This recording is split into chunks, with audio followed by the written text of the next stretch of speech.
What up, what up, what up? Welcome back to Lockdown Universe, home of the bizarre, peculiar, and unheard of stories of UFO legend and paranormal lore. Welcome back, welcome back. Happy to be back. Hopefully you guys are doing awesome and taking care of yourselves. So today, we, we've got so much crazy stuff going on in the world right now. I could probably do like 7, 8 podcasts just on all the stuff that's going on. But what I want to focus in on today, and I'll be doing some more throughout the day to spread them out over the week, is to talk about the Jake Baker interview on News Nation, where he starts to talk about his whistleblowing and being part of the secret projects and how he got there. Now, I think that his story, it backs up the validity of a lot of other whistleblowers, like Michael Herrera, the Marine that was in Indonesia that saw the octagon-like shape UFO, and it was transporting humans. He also backs up other stories, and it makes me think about a lot of the other stories that are hitting the news right now, like all these planes that are crashing, the helicopter that crashed into the plane that just crashed into Philadelphia last night. So there's just a lot going on. And he talks a lot about how the teams that he was working with had psionic capabilities. So they would take individuals who had psionic capabilities, train them in how to communicate with these ships that have kind of a biological nature to them. These go way back to like the 90s and even 80s, where they talk about these ships that look like they're made from biological material. So let's talk about Baker real quick and kind of his story, and we'll get into that. So Jacob Barber, not Jacob Baker. I keep thinking Baker. Jacob Barber was in the United States Air Force, and his team was was tested in many different ways, and he was trained in how to do security forces, actually not be a psionic person. He worked with some of the psionic people that would take these ships down, and the ships that he would recover were part of the psionic team's responsibility to take them down. So let me tell you a little bit about this new News Nation interview, and we'll get to it. So News Nation interview starts with basically him telling his story.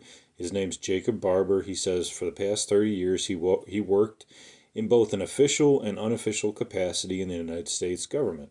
So he worked as a contractor as well as a full-time Air Force enlisted. So he said, we're in a rare opportunity in human history to make it very clear that there's things flying in the sky that are not understood, that not necessarily are extraterrestrial even, but maybe from from the Earth. Uh, so he talks about how he was in the Air Force Special Operations Combat Control. So not only was he part of, he actually did a lot. They trained him on how to be a helicopter pilot. They trained him on how to do security forces as well as picking up cargo. So that's part of being a pilot, is picking up cargo. And he actually flew helicopters that would go into these areas where these psionic teams would take down UFOs, biologic UFOs, through their psionic powers and bring them down. Who are these people that are psionically capable of taking down these ships? Well, he actually talks about the fact that they would recruit individuals from Native American reservations that have more of an in-touch capable knowledge and full capability of being spiritual, being in touch with nature, being in touch with communications that are non-physical, and they're good at it. He also stated that we would recruit people from other countries, like we were talking about with Michael Herrera, who saw them loading people up into this ship from Indonesia. These people are very much in touch with their spiritual nature. They'd grab them from those countries. They'd come here and train them, but they kind of use them and abuse them a bit. They're kind of trafficked. They give them what they need. They promise them all these great things and pump them up with these medications that allow them to be better at communicating telepathically. But at the end of the day, you pump people full of, a bunch of serotonin and dopamine increasing medications. They're going to screw your body up, and you're going to suffer from it. Um, I'm not saying that mental health medication isn't good. That's good. But when you're doing it at doses that apparently is being reported by these whistleblowers to increase their psionic capabilities, it really makes you crash. I know that from experience talking to people and being in the field of mental health. So he stated, I left the Air Force and was sent out to California to begin establishing my cover as an independent contractor so that I can serve. So he had a cover story, and then he also had, his real job of being a pilot in these like black ops programs, basically. And when he went out to go pick up a downed alien aircraft, he was not told that it was going to be an alien aircraft. He was just told that they had to go recover this ship. So he said, I was a helicopter pilot and I operate with 150 to 200 foot long line. So I got within 150 feet of this object. I saw an egg, a white egg. There was no engine. There was no thermal signature. I was operating at night when I finally came to pick it up. So I'm working under night vision goggles at the time, and it was quite clear. I flipped them up, I flipped them down. I looked through it a couple different ways. It was metallic and pearly white. It kind of sounds like that acorn that crashed in Pennsylvania, I want to say it was, back in like 58. There was an acorn-like object that had like hieroglyphics on it. So anyway, he stated that this one was metallic and pearly white, about the size of an SUV. He said, I can tell you by the reaction of my team that we were all dealing with something extraordinary. And he said he was never told that the craft wasn't human, but he's pretty certain of it. He said, I'll tell you, because of the reaction of my leadership and because of my experience in working in this capacity, that everyone involved was so convinced what we were seeing and dealing with the fact was exotic in origin. I will also tell you that during this process, over the last couple of years, it's been confirmed to me by high-ranking members of the UAP task force that what we were working with that night was in fact non-human intelligence, and it was not a unique experience, meaning it happens all the time, all over the world. And we know that because we have stories from people in the military that have been all over the world and seen these craft. Uh, Barber said he still doesn't know what exactly the object was or where it's housed now. That's pretty typical because once you deal with your job with that particular event, you're done. You don't get information after that. You're not on a need to know basis because it would compromise their mission, right? What if this guy flips and he flips to the enemy? Then they're going to have too many people out there knowing where this ship is. He said it would have been taken to a secure facility, but my role stops once I deliver it. So that makes sense. He said also there was another object that he was involved in picking up. He said one was the egg, and the other craft was what I call the 8-gon. The 8-gon was essentially a flying disc that looked like 8 delineated sections when looking down. What does this sound like? This sounds exactly like what Michael Herrera saw over in Indonesia. His might have had multiples, even more than octagon. It might have had, I don't know, in the drawing and in depiction on Gaia, it looked like it might have had more than 8. But it looks very angular. And what he says is, I can tell you when I look down, because that's primarily how I saw it. I'm a helicopter pilot. We did recoveries with the 8-gons. There was more than one that made it to the ground on this particular operation. So that's interesting because he's saying there's more than one ship down there. He said but this is the difference maker in this particular mission, because this is where he actually has psychic engagement with an alien entity or a non-human entity. He says, the closer I got to the site, I started to feel odd. I started feeling extremely emotional, and the closer I get, the more emotion starts to overwhelm me. I feel this intense hybrid of sadness and happiness and beauty and song. Okay? That's a lot right there. Sadness and happiness. So he's getting ups and downs. He's getting beauty, and he's getting it in a song format, sounds like, as well, or at least song associated with what he's feeling. He said, it was very disruptive to me because I had a very practical responsibility at the time to operate the helicopter in the mountains at night. So he had a really difficult job he was trying to do while he's receiving this bombardment of psychic activity. He said, I began wondering what's wrong with me. And Barber said it didn't feel like it was an emotional breakdown, but rather it was something different entirely. He said, it felt like something was connecting with me. I felt like something had tuned into me and my soul and was providing me with some sense of guidance on what to do and how profound what I was doing was. So it was telling him basically he's doing something profound, you're important. And he said, if it felt so overwhelming, I began to cry. He said it felt like it was a very feminine energy. I'll tell you that it felt like it was the Spirit of God, but not in a masculine sense. It wasn't like a soul, it was like a frequency that I was connected with. And whatever that force was since that night has stayed with me.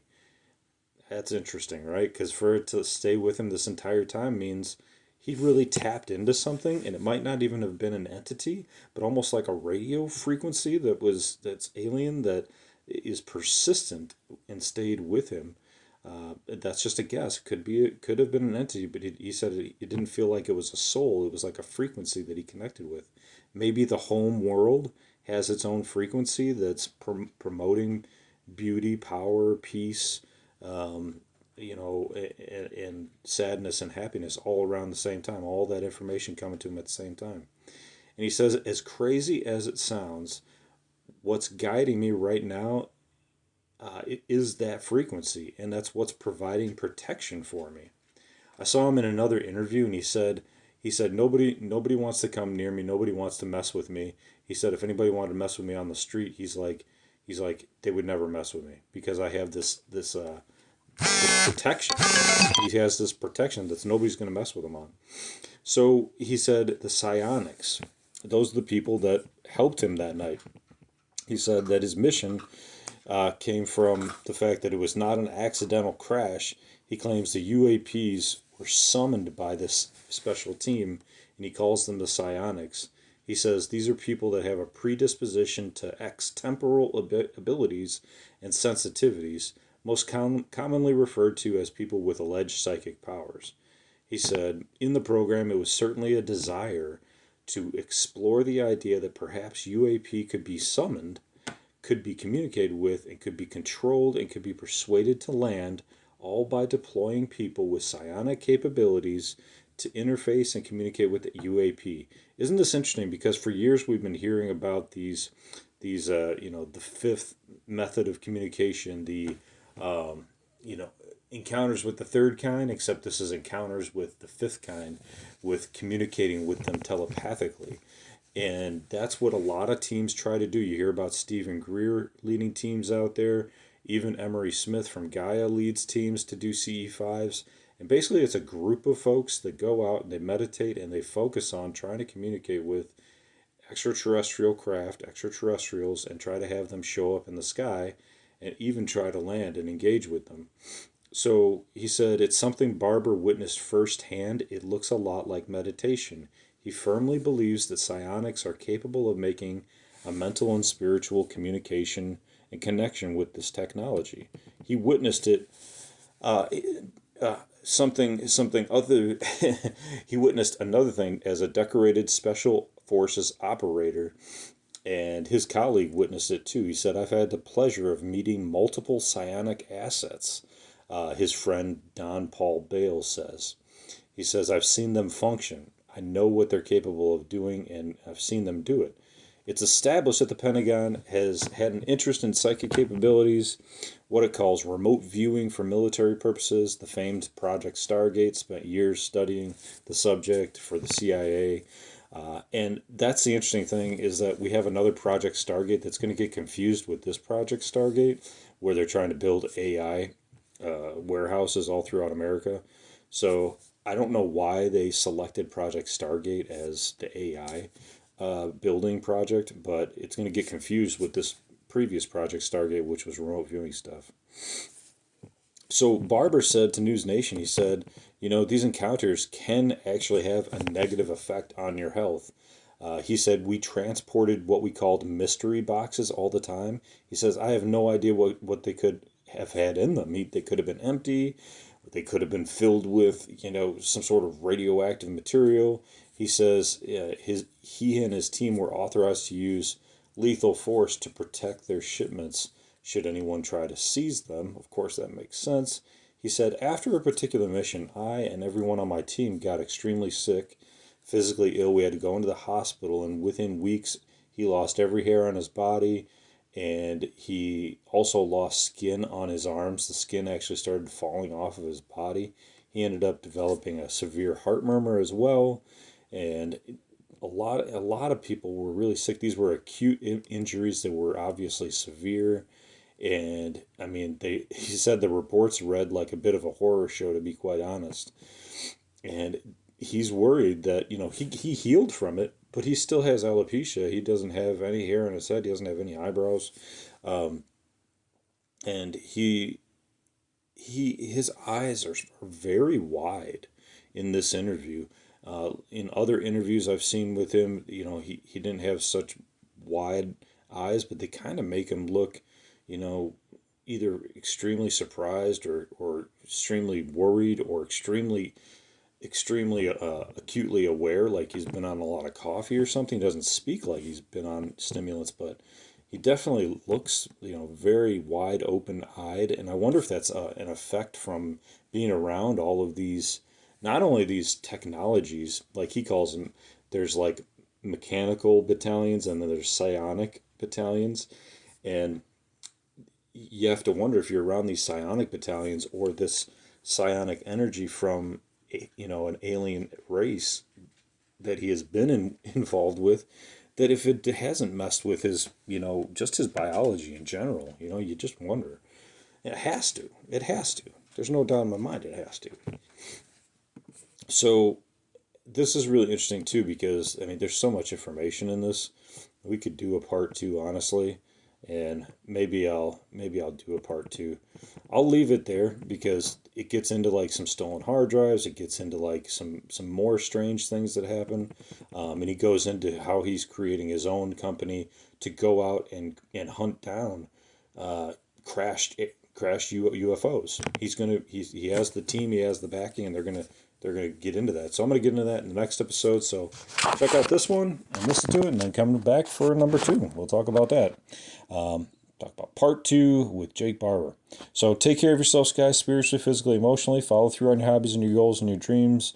And as always, continue to question the universe around you. Please like, follow, share, subscribe, and comment in the comment section. Thanks a lot. Take care of yourselves. Lockdown Universe out. Peace.